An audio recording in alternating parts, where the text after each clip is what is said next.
It's like usually I got a bunch of wood and metal I can hide behind, but this is just microphones. Ugh. You can hear me breathing. If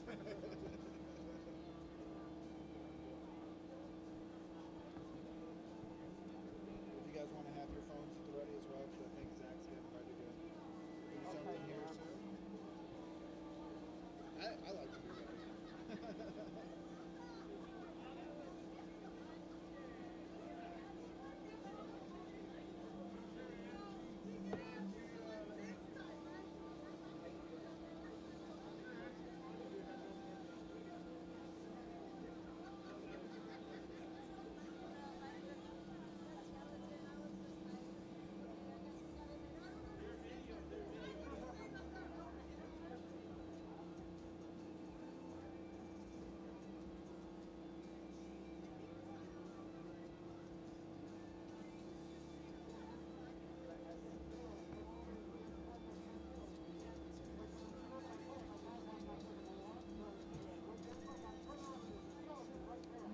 My phone's not ready to die. Well, I'm on like the last 20%, so it might as well be dead. And it's dead in my eyes. Emotionally, it's dead. Exactly. All right. Do we got? Oh, we got voices. What? You got yours? Yep. Yeah. Yep. Sounds good. Cool. All right. Are we live? Oh. Hello, everybody. Greetings. What's up? So I guess we'll start with some introductions. I'm Max from Iamtheshotgun. I'm Rudy from Poolside and Flamingo, Phantom host. I'm Alex, and I play in Hemingway Hero. Hell yeah. Stoked to have you guys here. You know, we've all individually, I've been friends with you two for years, you know, in various environments. And I wanted to, you know, have a variety of drummers to come with me on this show. Rudy, as we all know, is fast as fuck. And, you know, very tech savvy. You know, Poolside at the Flamingo is some crazy ass shit. It's brutal. It's sick. I was just listening to it on the way here, and I was like, God damn it. I could never. I gotta practice more. And then we got Alex here, and he plays in the very diverse, very musically melodic, Yeah, I'd say, and groove-oriented type of music of Hemingway Hero. definitely. And I wanted to kind of touch on that in particular. Hemingway's kind of been quiet. You know, we used to share singer tracks.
great. It's in a similar vein to the song that we put out a few years ago. That was called So It Goes. Oh, it's But yeah, it's still just like pretty poppy, but we're definitely still a heavy band. Hell yeah.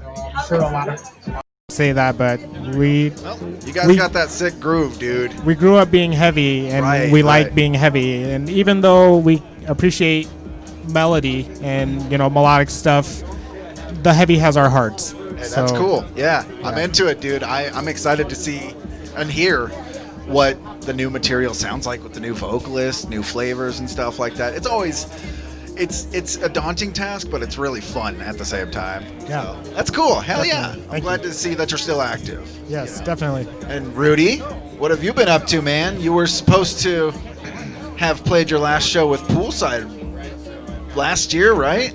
And then Yeah, the Christmas shows. Ugly Yeah. Christmas sweater show. that was both of our last show. Yeah. That was December last year. Damn. That band is my baby. I can't not play with them Yeah. because I am the only consistent member of that band for the past 14 years. 14. Wow. Yeah. And did it start here or Oklahoma? It started here. Okay. But it's moved to Oklahoma Yeah. in the past. Yeah. Okay. For about 6 months. Oh, okay. So it wasn't that long. No. Okay. And I know at one point, fun fact for you guys watching, if you're fans of Shotgun, Rudy also at one point played in Shotgun as well. Yeah. That I did. It was about as long as I had with my first stint with Shotgun back before 2010, sometime a million years ago. I think it was like right after I had left and started a different project. You had stepped in, Yeah. and then eventually they got around to, I think, having Lucas on drums. And that dude's still active, by the way. Check out his band, Doomsday for the Destroyer. They're sick. And you said you're active with Phantom Host as well?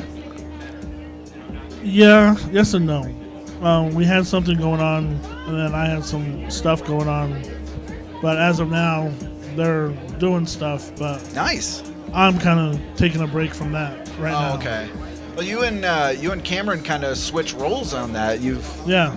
It's kind of, is it collaborative or is it just like No, who's just available at the time? yeah, because Cameron has filled in for me Right. at Okay. Poolside. He did a tour with them too. Right. I remember that. Yeah. So yeah, he's just It just worked out. Yeah. Yeah. And he filled in for me and Shotgun as well. Good old Cameron, man. Good old He's Cameron. I lived with Cameron for 2 years. yeah. Hey, so- if you Hey, see this, Cameron, what's up? We're all saying what up. Shout out Cam. Yeah. And that dude, he's been doing work with Dirty Sprite as well. They and- just put out an EP like a Yeah, couple weeks ago. so It's so goddamn good. heavy. Oh, Yeah. those guys just smack. And I know we also share a vocalist in common, but they're different enough from each other to where it's like it doesn't sound like the same band twice. No, definitely I not. think that's cool, you Yeah. know, and I'm glad to see like all those dudes, because all the dudes in Dirty Sprite, they've been in the scene for a minute trying to find their home, and it seems like Dirty Sprite has been that groove for them. So good on them, man. Good. They've been doing work. Yeah, they And, have. They're getting some good momentum going too. Hell yeah. Oh yeah. And I guess it's my turn to talk about my band. Yeah, let's hear it. What have you been up to, man? Well, of course, Shotgun is still always active. I love playing with those dudes. I've been with them consistently since 2013, about the end of 2013. And we just dropped our album earlier this year, put out a couple videos, and, we're just basically, since we can't tour, our focus has been just content. Just keep going with that, because it's the best we can do right now, You've been putting out a lot of playthroughs and stuff over the last year. Yeah, I see it.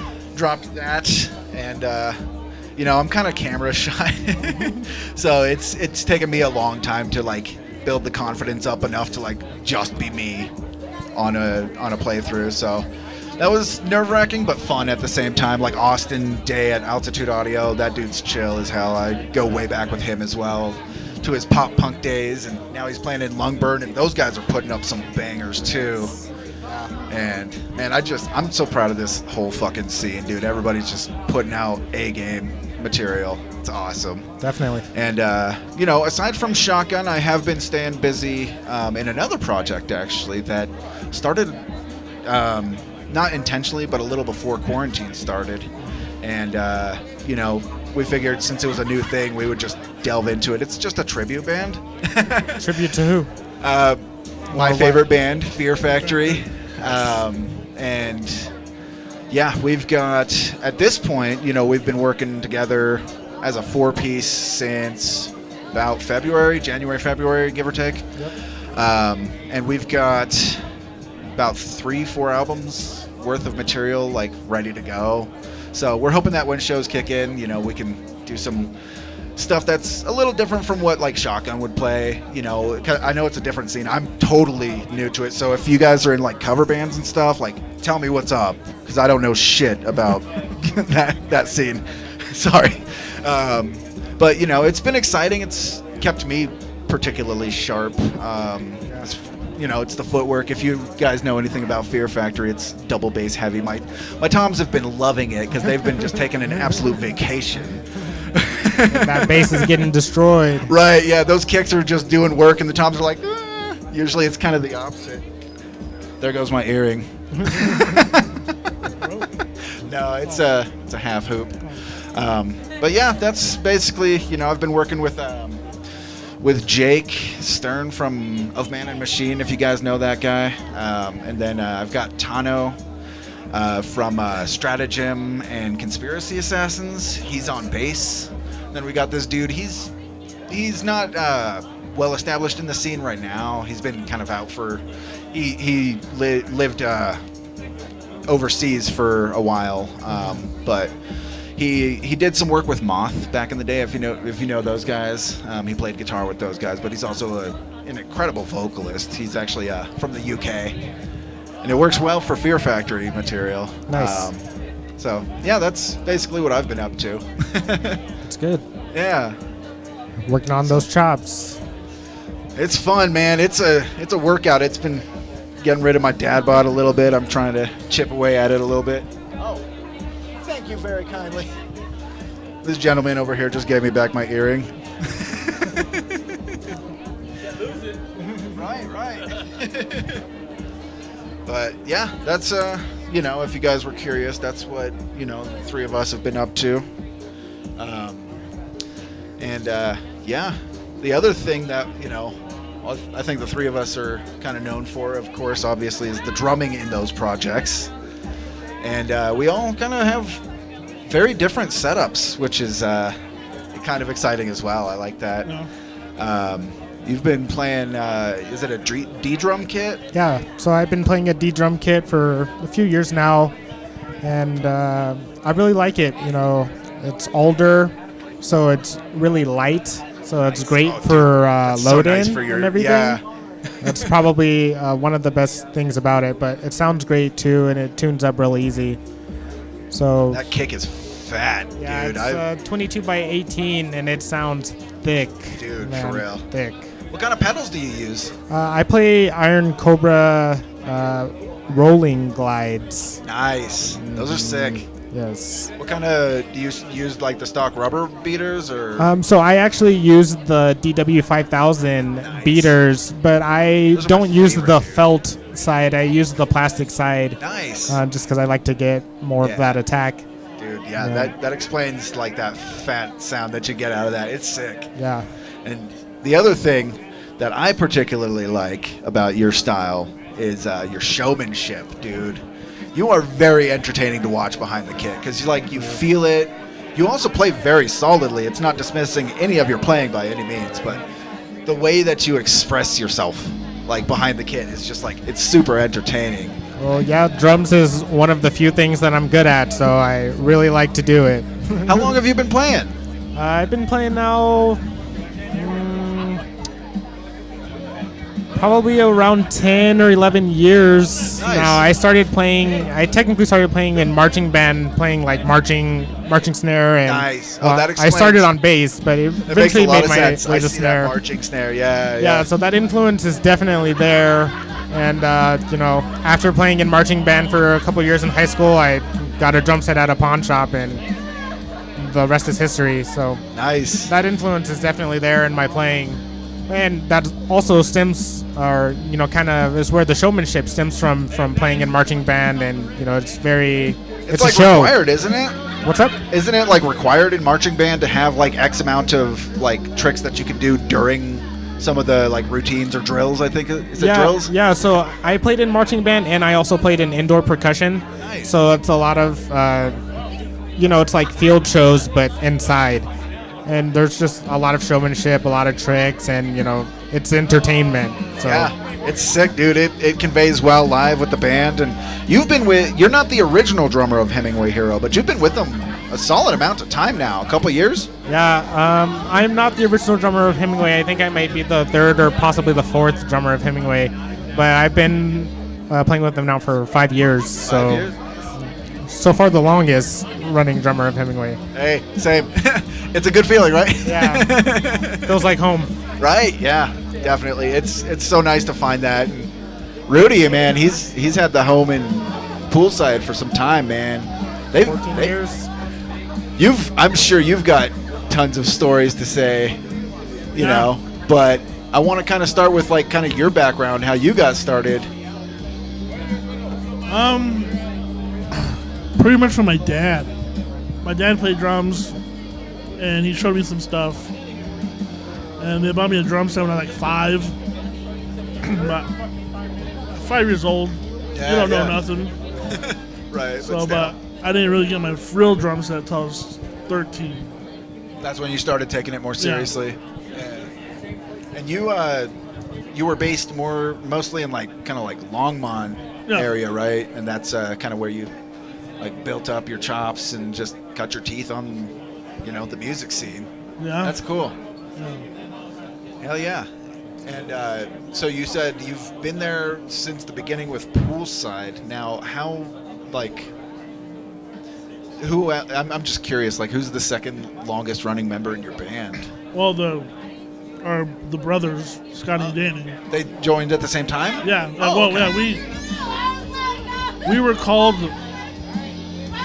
Out for Blood, and one of our members left. Oh, okay.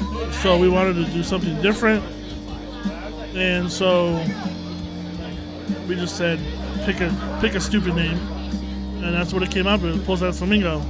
Yeah. And so that's actually a funny thing, because if you don't know Allegiant, yeah, their original one of the drummer, Jordan. Yeah, dude, that guy's so sick. He Jordan, quit hiding. Show yourself. I want to talk to you. You're fucking cool, dude. Okay, sorry, I had to get that out. Go on. He played guitar. Okay. For Poolside Nice. for a few months, and then he went and joined the Legion. Yeah. But so it's basically us three are the only original members. Okay. But then it moved to Oklahoma, and I was the one Right. that stayed. You played as a 3-piece for the longest time, and you guys have a bassist now, right? Yeah. Okay, yeah. Yeah. How's that been? Like going from a 3-piece, then having bass in there after so many years of not having it there. It's good because it breaks it up of just being with the same 3 people and then having a 4th person. Yeah. So It's like refreshing on existing material even. Yeah. Hell yeah. That's one of the best things is like, as much as it sucks to have to like break in a new member, it's kind of fun to see what they bring. Yeah, and he was easy. He's sick. Yeah, I remember seeing him in December with you guys. Yeah. And then like the first thing he did with us was our last album with Dave Otero. That was 2017, Yeah. right? Yeah. Yeah. Yeah, that was a sick album as well. This dude's got one of the craziest sets. He got the all steel Tama SLP kit, Yeah. right? The big black steel kit. Dude, That's nice. I'm sure you've seen the snares. That's what they've been known for. And then they made a whole ass kit, and this dude was like, "Get that, Oh, dude! That thing's monstrous." But I don't use the kick drum. what kick drum do you use? Oh, well, I use the kick drum, but I use a mesh head. Yeah, like one of those like silent strokes. Yeah. And then I just put the trigger to it. That's honestly really smart. But It weirds me out, man. yeah. But you know, it still works for you because like you're also used to like playing with the trigger, you know, even with a regular head. Yeah. So you know, it wasn't too bad for you. For me, I've tried I've tried triggers, but they just don't work for me. I'm not like against them or anything. I don't have any like negative views on them. I used to when I was young and dumb, but who didn't? But you know, I like them. They just don't work for me. I haven't found a set that quite like locks in for me. So I'm used to having that just raw bass drum sound.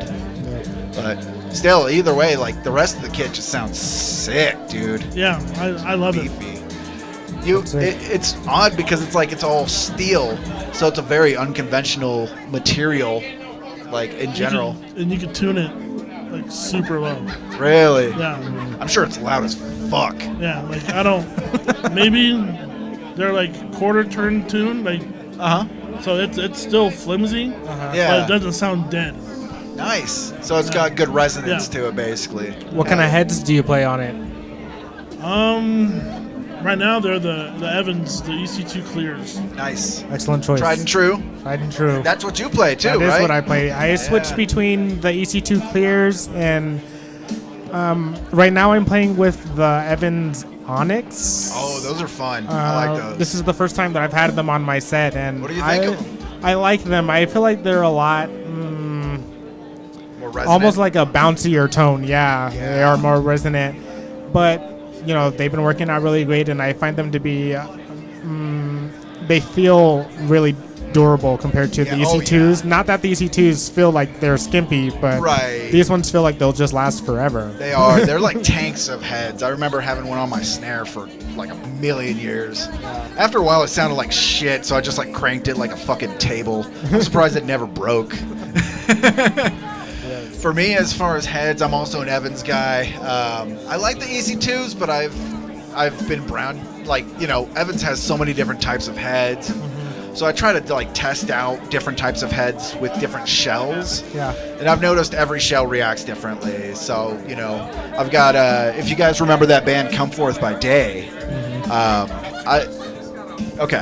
got their original drum set, that Yamaha with the 2 ports on it, all sick. Yeah. I got that one, and it's birch and mahogany, and I put like some coated G2s on it. Yes. Wow.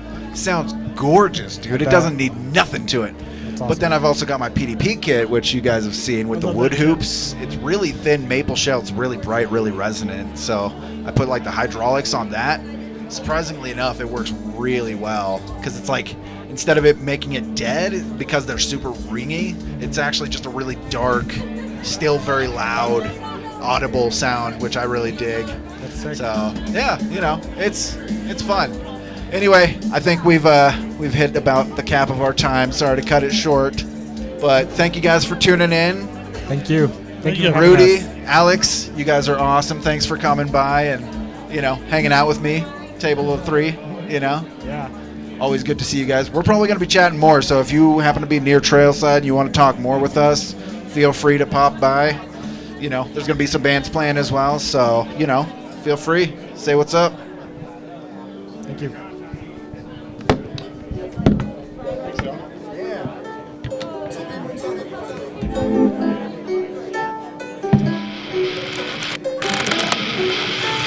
Yeah.